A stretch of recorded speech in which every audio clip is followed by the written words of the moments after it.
Orang yang punya akal karena sadar ini wilayah Allah, semua milik Tuhan, itu dia tiap hari berpikir, besok Allah akan melakukan apa terhadap dunia ini. Kalau dalam kitab Hikam itu disebut al-aqil mayakul madza yaf'alu wa hubi wal ghafil mayakul madza af'al. Kamu merencanakan sesuatu mau plesir ternyata gempa, mau wisata ke Rusia ternyata perang. Kamu tidak pernah tahu apa yang akan terjadi besok. Wa ma tadri nafsum madza taksibu ghadan. Tapi anda semua kita ini sering punya jadwal permanen. Makanya saya kalau diundang siapa saja, sana takdir. Yang jelas Gus ini acara penting. Ya masih acara penting nak pangeran ngersakno apa piye? Kok ape dadi pangeran? Kamu kok mau jadi Tuhan? Itu kadang ya kiai. Penting Gus acara ini jenengan harus memastikan bisa. Loh, kamu itu yang ngajarin tauhid, sesuatu itu biadillah kok bilang-bilang apa pasti. Kalau maksa terus tak tobatkan loh kamu kata saya. Ya kalau gitu Gus bilang insyaallah. Wah itu hati saya, fisik saya, roh saya sudah bilang insya Allah. Tidak usah kamu latih kata saya. Nah hal-hal tauhid keseharian itu gampang sebetulnya. Wal ghafil yaqulu madza af'al. Tapi orang yang lupa Allah dia setiap hari bilang besok apa? Kita bisa melakukan apa? Seakan-akan dia itu aktor, dia penting, dia subjek permanen dia. Padahal kita ini hanya objek kehendak Allah Subhanahu wa taala. Karena kita yakin sesuatu yang terjadi di alam raya ini kita tidak bisa apa-apa. Makanya saya sering ngaji, sering bilang saya, ketika Anda mensifati Allah, Dia yang menghidupkan. Sudah itu tanamkan sehingga ketika kita mati santai saja. Kenapa santai?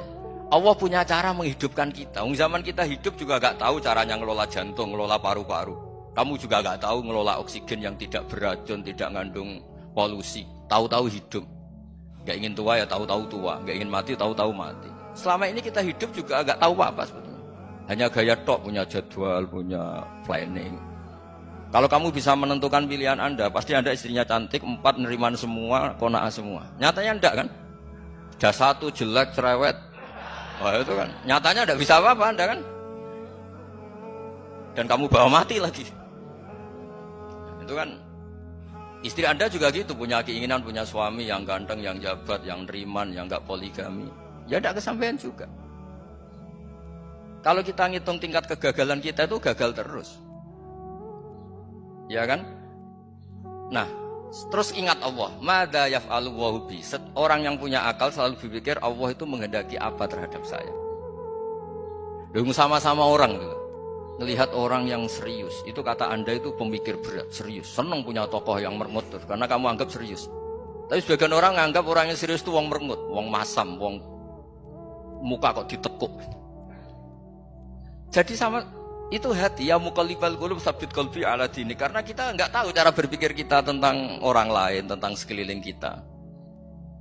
Misalnya kita orang baik yang jenis ngrumat fakir miskin. Ada orang bangun masjid mewah itu janggal. Apa artinya masjid mewah kalau banyak orang kelaparan? Tapi kalau yang jenis pendidikan apa artinya masjid mewah kalau tidak bisa ngaji? Nanti yang jenis infrastruktur apa artinya ini kalau semuanya punya sudut pandang yang berbeda-beda. Dan Islam mengapresiasi semua kebaikan. Tapi katakan semua kebaikan itu adalah kehendak Allah Subhanahu wa taala. Karena apapun baik Anda itu pakai fasilitas yang diberikan oleh Allah Subhanahu wa taala. Sehingga ini yang disebut qulillah tsumma darhum fi khawdihim yal'abun.